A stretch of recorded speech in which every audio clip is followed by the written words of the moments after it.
बात एक किताब की। इस कार्यक्रम में आप सभी का स्वागत है। आज जिस किताब की हम चर्चा कर रहे हैं वह देश के पूर्व प्रधानमंत्री चंद्रशेखर की आत्मकथा है, जिसका शीर्षक है जीवन जैसा जिया। इस किताब की भूमिका 2001 में जब चंद्रशेखर जी अपने जीवन के 75वें वर्ष में प्रवेश कर रहे थे, उस समय प्रभाष जोशी और राम बहादुर राय इत्यादि ने बनाई थी और इसका प्रकाशन 17 अप्रैल 2002 को हुआ, जिस समय चंद्रशेखर जी का 75वां जन्मदिवस था। उस समय इस किताब का शीर्षक ज़िंदगी का कारवां था, लेकिन बाद में जीवन जैसा जिया शीर्षक से ही किताब प्रकाशित हुई और इसका दूसरा संस्करण 2016 में हुआ। और इस किताब के प्रकाशन के पीछे कहानी यह है कि राम बहादुर राय ने और उनके साथियों ने ये निश्चय किया कि चंद्रशेखर जी की बहुत ही व्यस्तता रहती है, तो ऐसा किया जाए कि इनको एक प्रश्नावली बना के दे दी जाए। 150 प्रश्न उन्होंने बनाए और फिर 10 सत्रों में उनसे बातचीत की। उन्हीं प्रश्नों के आधार पर और भी प्रश्न निकलते चले गए और फिर उसको उन्होंने उस बातचीत को टेप कर लिया और फिर बाद में उस टेप के आधार पर फिर उसको टाइप कराया गया और जो टाइप्ड वर्जन था वो चंद्रशेखर जी को दिया गया। वे उसको पढ़ते थे, उसमें सुधार करते थे और कई जगहों पर उसका पुनर्लेखन भी करते थे। इस प्रकार ये किताब की शक्ल में ये आत्मकथा आई और इसका अंतिम रूप से संपादन सुरेश शर्मा ने किया। चंद्रशेखर का जन्म 17 अप्रैल 1927 को बलिया ज़िले में हुआ था। उनका गांव तो इब्राहिम पट्टी है, लेकिन उनका जन्म उनके ननिहाल में हुआ था, जो सिकंदरपुर कस्बे के पास कचौरा ग्राम है। प्रारंभिक शिक्षा उनकी गांव में ही हुई। सामान्य किसान परिवार के सदस्य थे और उनका जो ग्रामीण अंचल था वो काफ़ी पिछड़ा हुआ था और उसमें बहुत सी मूलभूत सुविधाएं भी नहीं थीं। उनके गांव का जो स्कूल था वो सिर्फ 4वीं क्लास तक था और 5वीं क्लास में पढ़ने के लिए उनको मिडिल स्कूल में भीमपुरा गांव में जाना पड़ा, जो उनके गांव से करीब 10-11 किलोमीटर दूर था, जहां वे पैदल चल के जाते थे। अपने उस समय के बचपन की एक घटना का जिक्र वे आत्मकथा में करते हैं कि किस तरह के वातावरण में वो लोग रहते थे जहां पर मूलभूत सुविधाएं नहीं थीं। एक बार चंद्रशेखर के पैर में बहुत ज़बरदस्त फोड़ा निकला और इलाज की कोई समुचित व्यवस्था नहीं थी, तो जो उन दिनों गांव में पारंपरिक तरीके से इलाज करने वाले जर्राह होते थे, उस जर्राह ने उस तरह से चीरा लगाया। भयंकर दर्द हुआ चंद्रशेखर को और महीने 1.5 महीने में उनकी हीलिंग हो पाई।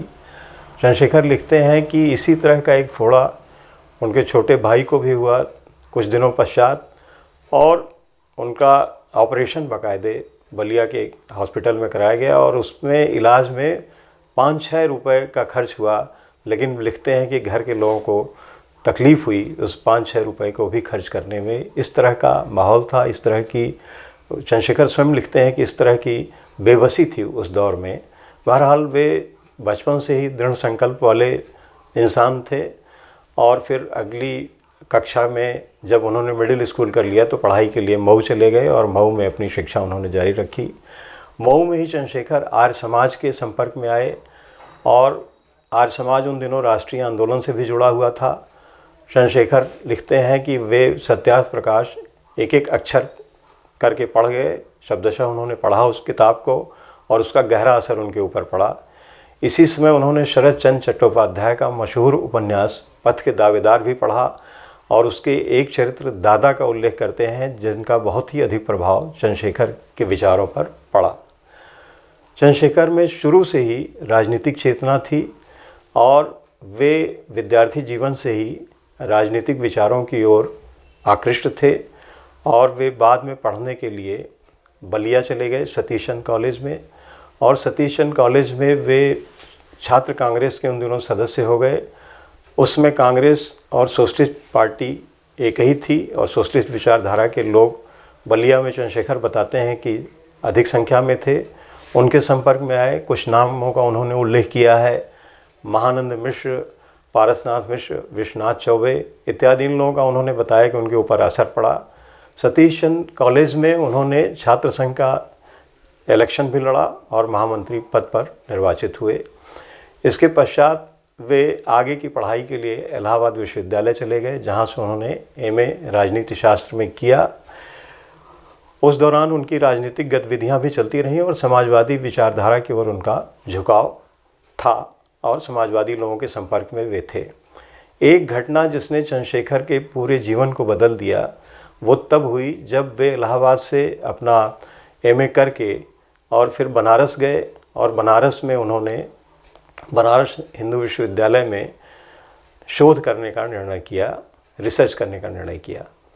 उस समय बनारस हिंदू विश्वविद्यालय के कुलपति आचार्य नरेंद्र देव थे और जो राजनीति शास्त्र विभाग है उसके अध्यक्ष प्रोफेसर मुकुट बिहारी लाल थे। चंद्रशेखर ने अपना जो शोध का विषय चुना और जो उस पर टिप्पणी लिखी उससे मुकुट बिहारी लाल बहुत प्रभावित हुए और शोध छात्र के रूप में चंद्रशेखर का नामांकन हो गया। और चंद्रशेखर ने ये निर्णय किया कि अब शोध कार्य करके और अध्यापन के कार्य में लगेंगे, क्योंकि वो 1952 का वर्ष था और पहले लोकसभा में निर्वाचन जो हुए उसमें सोशलिस्ट पार्टी की करारी पराजय हुई और चारों तरफ निराशा का माहौल था। चंद्रशेखर अपनी जीवनी में यह भी उल्लेख करते हैं कि एक बार जब वे हाई स्कूल उन्होंने पास कर लिया, मैट्रिक, तो उन्होंने उनके एक परिचित थे, उनके चाचा जी के एक परिचित थे जो कि जिला न्यायालय में क्लर्क थे, मुंशी थे। उनके माध्यम से उन्होंने इसी तरह के किसी पद के लिए, छोटे पद के लिए आवेदन पत्र दिया था, लेकिन उस समय उनकी उम्र कम थी, इसलिए वो उस पद को नहीं पा सके। उसके पश्चात उन्होंने निर्णय किया कि वे अपना एक रेस्टोरेंट या भोजनालय चलाएंगे। फिर कुछ दिन उनके मन में विचार रहा कि वो लेखन का काम करेंगे, लेकिन अंततोगत्वा उन्होंने ये सोचा 1952 में कि वे रिसर्च करके और फिर अध्यापन का करियर अपनाएंगे। लेकिन एक घटना जिसने चंद्रशेखर के जीवन को मोड़ दिया वो तब घटी जब एक बैठक हो रही थी सोशलिस्ट नेताओं की और उसमें आचार्य नरेंद्र देव एक तरह से उसकी अध्यक्षता कर रहे थे। उसका उद्देश्य ये था कि उन दिनों गाजीपुर, आजमगढ़, बनारस इत्यादि क्षेत्रों में कम्युनिस्ट पार्टी का प्रभाव बहुत अधिक बढ़ रहा था और कम्युनिस्ट पार्टी में उस समय रणदिवे की विचारधारा का बोलबाला था, जिसके चलते हिंसा की घटनाएं भी हो रही थी। बलिया में चंद्रशेखर लिखते हैं कि एक घटना हुई जिसमें एक जमींदार और उनके परिवार के 4 सदस्यों की हत्या हो गई थी। तो समाजवादियों ने निर्णय किया कि इस तरह की जो घटनाएं हो रही हों और जिन क्षेत्रों में कम्युनिस्टों की विचारधारा बढ़ रही है पूर्वांचल में, वहाँ पर लोगों में चेतना लाने के लिए और हिंसा का रास्ता छोड़कर लोग मुख्य धारा में आए, इस बात के लिए एक समाजवादी पार्टी की ओर से फरीदुल हक अंसारी की अध्यक्षता में एक कमेटी वहाँ भेजी जाए। और फरीदुल हक अंसारी की उम्र ज़्यादा थी, तो ये निर्णय उसी बैठक में हुआ कि उनकी सहायता के लिए चंद्रशेखर को भी पूर्वांचल में भेजा जाए पार्टी का काम करने के लिए। लेकिन मुकुट बिहारी लाल जी, जो चंद्रशेखर जी के शोध निर्देशक थे, प्रोफेसर और विभागाध्यक्ष, उन्होंने इस बात का विरोध किया कि चंद्रशेखर को अभी इस काम में मत लगाइए, इनको शोध करना है। तो उस मौके पर बैठक की अध्यक्षता कर रहे आचार्य नरेंद्र देव ने जो उनके मुंह से वाक्य निकले वो था, चंद्रशेखर इन प्रोफेसरों के चक्कर में मत आइए, शोध कार्य छोड़िए और देश बनाने के काम में लगिए। उस नरेंद्र देव जी के इन शब्दों ने चंद्रशेखर के जीवन को एक नया मोड़ दे दिया और उन्होंने नरेंद्र देव जी की आज्ञा को माना और शोध कार्य छोड़ के पार्टी के काम में लग गए और पार्टी के काम में लगे रहे और उन्होंने इस काम को बहुत ही गंभीरता से किया।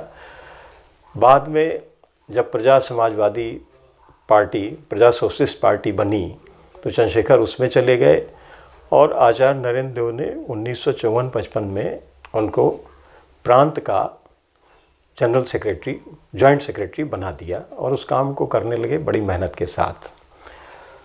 उसी समय के एक प्रसंग का वर्णन इन्होंने किया है कि वो लखनऊ में पार्टी ऑफिस में ही रहते थे, दिन भर जो कार्यकर्ता वगैरह आते थे उन्हीं के साथ उनका समय बीतता था और भोजन भी कार्यकर्ताओं का पार्टी ऑफिस में ही बनता था।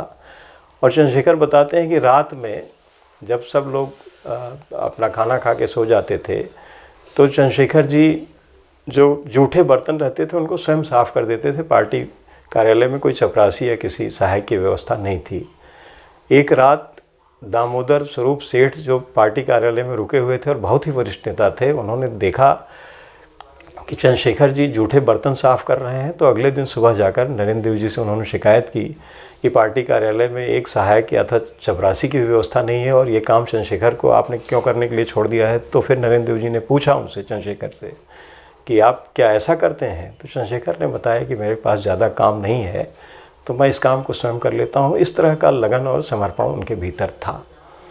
एक और घटना का वर्णन उन्होंने किया है, 1951 की घटना का वर्णन किया जब वो इलाहाबाद विश्वविद्यालय के छात्र थे और सोशलिस्ट पार्टी के किसी कार्यक्रम में भाग लेने के लिए दिल्ली जा रहे थे और रेलवे स्टेशन पर ही उनकी भेंट गेंदा सिंह से हो गई, जो उसमें सोशलिस्ट पार्टी के महामंत्री थे प्रदेश के। गेंदा सिंह उनको कुछ परेशान दिखे और उन्होंने पूछा कि आप परेशान क्यों हो। तो बताया कि जयप्रकाश नारायण की एक सभा हम कराना चाहते थे, लेकिन जून का महीना होने की वजह से सोशलिस्ट पार्टी का कोई नेता इसके लिए तैयार नहीं है, क्या ये सभा आप इलाहाबाद में करा सकते हैं। चंद्रशेखर ने कहा कि अगर विश्वविद्यालय खुला होता तो मैं करा देता, लेकिन इस समय तो बहुत मुश्किल है। लेकिन गेंदा सिंह की विवशता और उनकी परेशानी को देखते उन्होंने कहा ठीक है, मैं सभा कराऊंगा। और उन्होंने अपना टिकट वापस किया और फिर बताते हैं अपने दोस्त काशीनाथ मिश्र और अन्य दोस्तों के साथ वो लग गए, सभा कराने में जुट गए और बहुत ही ऐतिहासिक 4-5 सभाएं उन्होंने जयप्रकाश नारायण की कराई। जब शाम को जयप्रकाश नारायण जी अतिथि गृह में आए जहां रुके थे तो उन्होंने पूछा, भाई ये चंद्रशेखर कौन है जिसने इतनी मेहनत से ये सभा कामयाब की। फिर चंद्रशेखर जी का उनसे वार्तालाप हुआ और चंद्रशेखर लिखते हैं कि जयप्रकाश जी भोजपुरी में ही बात करते थे और फिर हमारा उनसे हमारे क्षेत्र, वो एक तरह से एक ही क्षेत्र के भी दोनों लोग थे और एक आत्मीयता दोनों के भीतर बन गई, उपज गई, जो बाद में देखिए किस तरह से देश की राजनीति को एक आगे मोड़ उन दोनों ने मिल के दिया। बहरहाल प्रजा सोशलिस्ट पार्टी ने 1962 में चंद्रशेखर को उत्तर प्रदेश से राज्यसभा में भेजा और राज्यसभा में भी इनका प्रदर्शन बहुत ही अच्छा रहा। एक घटना का जिक्र वे करते हैं कि राज्यसभा में अक्सर भूपेश गुप्त कम्युनिस्ट पार्टी के बहुत ही वरिष्ठ सदस्य थे और अक्सर प्रजा सोशलिस्ट पार्टी पर कटाक्ष करते रहते थे, प्रहार करते थे। तो चंद्रशेखर जी को बहुत ही ख़राब लगता था और वो कहते थे अपने जो पार्टी के नेता थे राज्यसभा में गंगा शरण सिंह जी से कि मैं इनको किसी दिन जवाब दूंगा। गंगा शरण जी कहते थे ज़्यादा वाद विवाद में मत पड़िए। एक दिन भूपेश गुप्त ने ये कह दिया कि प्रजा सोशलिस्ट पार्टी के लोग तो चंबल के डकैतों से भी गए गुजरे हैं। तब चंद्रशेखर बोलने के लिए खड़े हुए और उन्होंने सीधे सीधे कहा कि भूपेश गुप्त जिस पार्टी के हैं ये लोग तो सन 1942 के गद्दार हैं। फिर बाद में भी कुछ ऐसी चीज़ें हुई जिससे भूपेश गुप्त फिर सहम गए और कुछ इनकी वक्तृता उन्होंने ऐसी देखी अन्य विषयों पर कि बाद में गंगा शरण सिंह जी से उन्होंने तारीफ़ की कि ये बहुत ही होनहार और बहुत ही मेधावी सांसद हैं। तो इस तरह चंद्रशेखर जी अपनी बात को बिना लाग लपेट के कहते थे और किसी से आतंकित नहीं होते थे। ये उनके व्यक्तित्व का एक बड़ा अंग था। फिर प्रजा सोशलिस्ट पार्टी में जब अशोक मेहता ने कंपल्शन ऑफ बैकवर्ड इकनॉमी का बैतूल अधिवेशन में 1963 में एक सिद्धांत दिया और जिसके तहत वो पंडित नेहरू द्वारा दिए गए योजना आयोग के उपाध्यक्ष पद को उन्होंने स्वीकार कर लिया, तो पार्टी में उनका अशोक मेहता का बहुत ही विरोध हुआ और अशोक मेहता ने कहा कि ठीक है मैं अपने काम को करूंगा सरकार के सहयोग में, लेकिन मेरी सामान्य सदस्यता आप बनाए रखें, मैं सक्रिय सदस्य नहीं रहूँगा। लेकिन प्रजा सोशलिस्ट पार्टी की जो कार्य समिति बैठी उसने निर्णय किया कि नहीं, इनको सामान्य सदस्य भी बने नहीं रहना दिया जाएगा। तो चंद्रशेखर ने इस बात का विरोध किया, कहा कि अगर अशोक मेहता सामान्य सदस्य बने रहना चाहते हैं तो इसमें क्या दिक्कत है। चंद्रशेखर की बात को कार्य समिति ने नहीं माना और कहा कि हम इनकी मेंबरशिप को टर्मिनेट कर रहे हैं। चंद्रशेखर ने उसी समय कहा कि अगर आप इनकी मेंबरशिप को टर्मिनेट कर रहे हैं तो मैं कार्य समिति से अपनी मेंबरशिप को भी टर्मिनेट कर रहा हूं। और उन्होंने प्रजा सोशलिस्ट पार्टी छोड़ दी।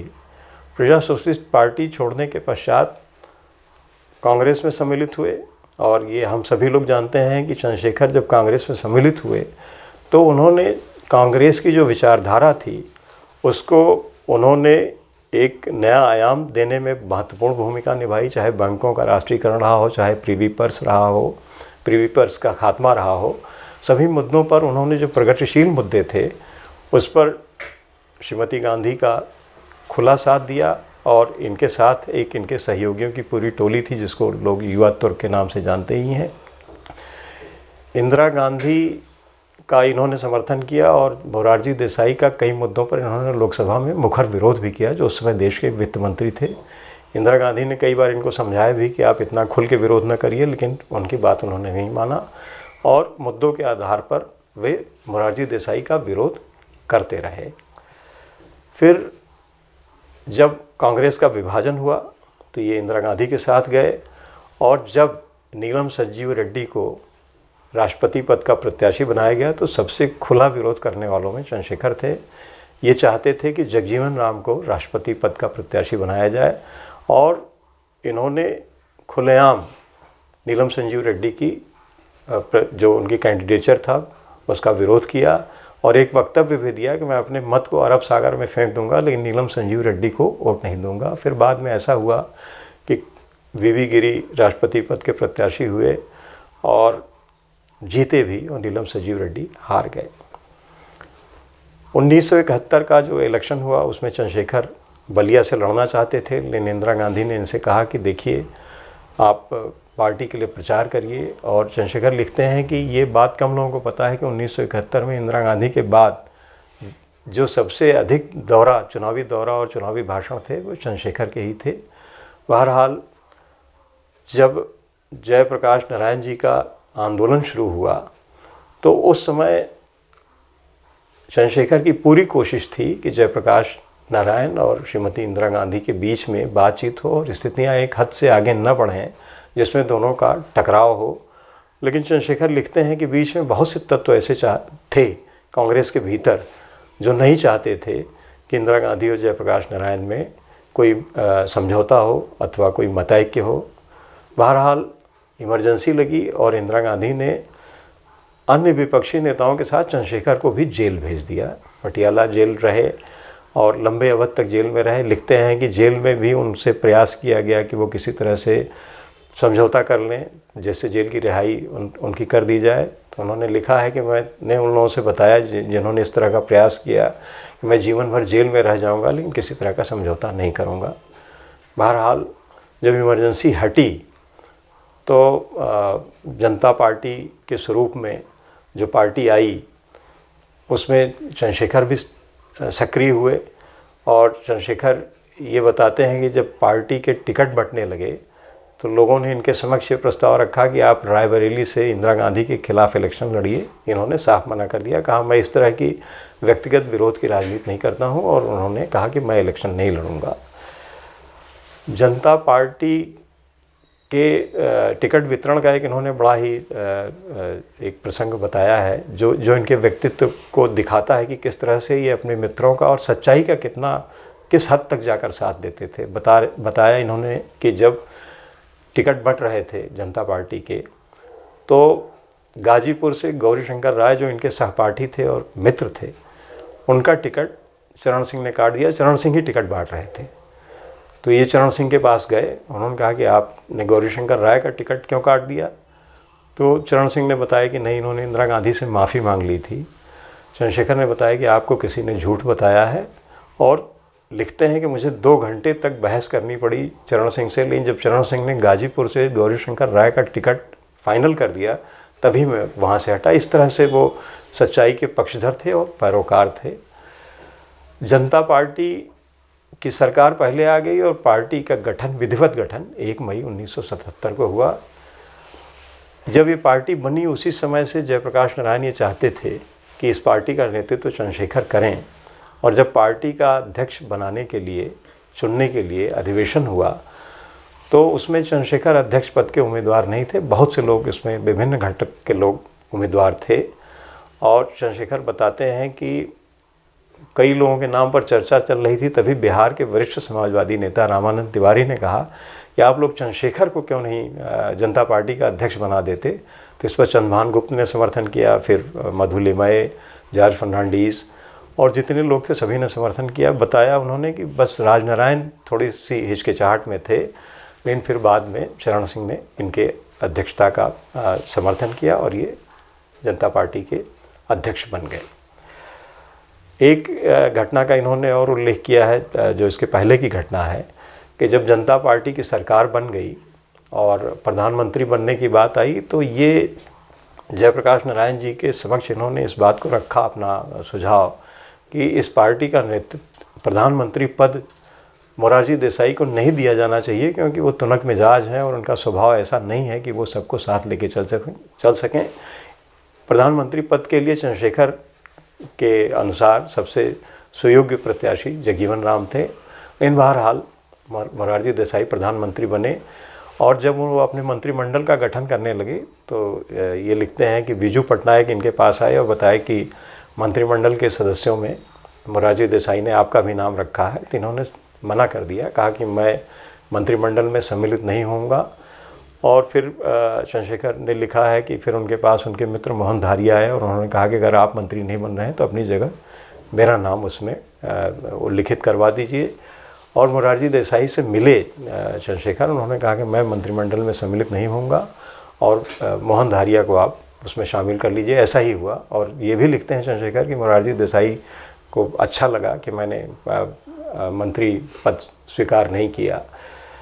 जेपी को इस बात का बहुत दुख हुआ कि चंद्रशेखर को मंत्री नहीं बनाया गया है, लेकिन बाद में जयप्रकाश नारायण से मिलकर इन्होंने बताया कि मैं नैतिक रूप से इस बात का अधिकारी नहीं था कि उस मंत्रिमंडल में जाऊं जिसमें मैंने विरोध किया था कि मोरारजी देसाई प्रधानमंत्री रहें, इसलिए नैतिक आधार पर मेरा उसमें जाना ठीक नहीं था। तो जयप्रकाश नारायण ने कहा कि हाँ, यहाँ तक तो मैंने सोचा ही नहीं था, और इनके बात का उन्होंने समर्थन किया। बहरहाल ये जनता पार्टी की सरकार बन गई और ये कालांतर में जनता पार्टी के अध्यक्ष बन गए। अध्यक्ष बनने के पश्चात भी इन्होंने बहुत ही कुशलता से संचालन किया पार्टी का, और कई मौक़ों पर बहुत ही कठोरता से। एक बार ये लिखते हैं कि देवीलाल संसदीय बोर्ड के फैसले के बाद भी सुषमा स्वराज को मंत्री नहीं बना रहे थे, फिर इन्होंने सख्ती की, मंत्री बनाए, फिर मंत्रिमंडल से बर्खास्त कर दिया। तो इन्होंने देवीलाल से कहा कि अगर आप इनको मंत्रिमंडल में वापस नहीं लेंगे तो मैं आपको पार्टी से निकाल दूंगा। अंत में देवीलाल माने और सुषमा स्वराज को पुनः मंत्रिमंडल में लिया। इसी तरह से एक घटना का उल्लेख किया है कि जब उत्तर प्रदेश विधानसभा के चुनाव हो रहे थे जनता पार्टी की सरकार बनने के बाद केंद्र में, तो पूरी टिकट का बंटवारा करने का दायित्व चरण सिंह को दिया गया और चरण सिंह ने 250 टिकट स्वयं अपनी पार्टी के लोगों को और 150 टिकट जनसंघ घटक के लोगों को दे दिया। जो सोशलिस्ट थे, संगठन कांग्रेस के लोग थे, CFD के लोग थे, उनको टिकट सिर्फ 25 दिए। इसका बड़ा विरोध हुआ। तो चंद्रशेखर ने लोगों से बातचीत करके चरण सिंह की जो लिस्ट थी उसमें से 86 नाम काट दिए। फिर चरण सिंह ने ये कहा कि अगर आप इन लोग मेरी लिस्ट को नहीं मान रहे हैं तो मैं जो जनता पार्टी का चुनाव चिन्ह है, जो वास्तव में लोकदल का चुनाव चिन्ह था, उसको विड्रा कर लूँगा। चंद्रशेखर ने कहा अगर आप चुनाव चिन्ह विड्रा करेंगे तो मैं आज ही शाम को कार्यकारिणी की बैठक करके और नया चुनाव चिन्ह भेज दूंगा निर्वाचन आयोग को। तो फिर चरण सिंह भी पीछे हट गए। इस तरह से एक बैठक में बताते हैं कि राजनारायण ने कुछ इनसे बहस करने की कोशिश की और बताया कि मैं आपको अध्यक्ष नहीं मानता हूँ। इन्होंने कहा अगर आप अध्यक्ष नहीं मानते हैं तो मैं अभी आपको मीटिंग से बाहर करवा देता हूँ। और फिर जब इनका कड़ा रुख देखा तो राजनारायण ने भी फिर इस बात पर खेद प्रकट किया। तो चंद्रशेखर लिखते हैं कि बहुत ही सख्ती के साथ इन्होंने पार्टी को चलाया और वो पार्टी चलाना आसान काम नहीं था। बहरहाल जनता पार्टी की सरकार थोड़े ही दिन चली और फिर बाद में जो उल्लेखनीय काम इन्होंने किया वो सन 1983 में किया, जिसका इन्होंने वर्णन किया है अपनी आत्मकथा में। इन्होंने भारत यात्रा का निर्णय किया 1983 में और कन्याकुमारी से और राजघाट दिल्ली तक की इन्होंने भारत यात्रा की। और आज़ाद भारत में उस तरह की इतनी लंबी यात्रा किसी राजनेता ने नहीं की थी। इत्तेफाक की बात है कि इसमें राहुल गांधी की कन्याकुमारी से और जो कश्मीर तक की भारत यात्रा है वो बिल्कुल समापन की अवस्था में है। लेकिन 1983 में उस तरह का काम चंद्रशेखर ने किया था। और चंद्रशेखर जी ने जो भारत यात्रा की थी उसमें उन्होंने 5 बिंदु लिए थे: आहार, पीने का पानी, स्वास्थ्य, शिक्षा और सामाजिक सद्भाव। तो वो भारत यात्रा भी ऐतिहासिक थी। और फिर बाद में इन्होंने 11 नवंबर 1990 को भारत के प्रधानमंत्री का पद भी स्वीकार किया और इस पद स्वीकार करने के पीछे वो कर्तव्य भावना को ही बताते हैं। इस पद का प्रस्ताव स्वयं राजीव गांधी ने इनसे किया था और इसके लिए एक बैठक पहले रमेश भंडारी के घर पर हुई थी, फिर आर के धवन के घर पर हुई और इन्होंने राजीव गांधी से साफ कह दिया था अगर मेरे ऊपर किसी तरह का दबाव डाला जाएगा अथवा मुझे किसी तरह से डिस्टर्ब किया जाएगा तो मैं इस पद को छोड़ दूंगा। और अंततोगत्वा हुआ भी ऐसा ही कि जब राजीव गांधी के आवास पर हरियाणा पुलिस के 2 सिपाहियों द्वारा जासूसी करने की बात कह के दबाव बनाने की कोशिश हुई तो चंद्रशेखर ने लोकसभा में इस्तीफ़ा दे दिया और कांग्रेस को मौका भी नहीं दिया कि उनकी सरकार से समर्थन वापस ले। बाद में इनसे बहुत ही इनकी मनुहार की गई कांग्रेस की ओर से कि दोबारा प्रधानमंत्री पद की शपथ ले लें, लेकिन इन्होंने शपथ नहीं लिया। और ये बात सही है कि जिस समय ये प्रधानमंत्री बने थे उस समय देश जल रहा था। जिस दिन शपथ ग्रहण था उस दिन चंद्रशेखर लिखते हैं 75-80 शहरों में कर्फ्यू था, लेकिन उसके बावजूद और मंडल आयोग और आरक्षण संबंधी आंदोलन, उधर राम जन्मभूमि का आंदोलन, ये सब चीज़ें चल रही थी। देश में एक बहुत ही ज़बरदस्त माहौल था कटुता का, लेकिन उसको उन्होंने नियंत्रित किया। प्रधानमंत्री पद को भी उन्होंने स्वतंत्र रूप से चलाया। 4 महीने पूरी तरीके से और 3 महीने कार्यवाहक प्रधानमंत्री रहे और कुल मिला के इनका कार्यकाल, इनकी भले ही कार्यकाल कम रहा हो, लेकिन कुछ समीक्षकों ने ये बताया कि जवाहरलाल नेहरू के बाद निर्णय करने में ये सरकार सबसे आगे थी। तो कुल मिला के ये जो इनकी आत्मकथा है उसमें कई प्रसंग ऐसे हैं जो अनछुए हैं, जिनसे फर्स्ट हैंड जानकारी मिलती है और इस किताब को पढ़ने से उस समय की जो तत्कालीन राजनीति थी उसके भीतर भी किस तरह से घटनाएं परिघटनाएं हो रही थी उसका भी जानकारी होती है। और ये बात सही है कि चंद्रशेखर जैसे बेबाक, बेलौस और आत्मविश्वास से भरे और मौलिक राजनेता अब कम रह गए हैं, इसलिए इस आत्मकथा की बहुत ही उपादेयता है। धन्यवाद।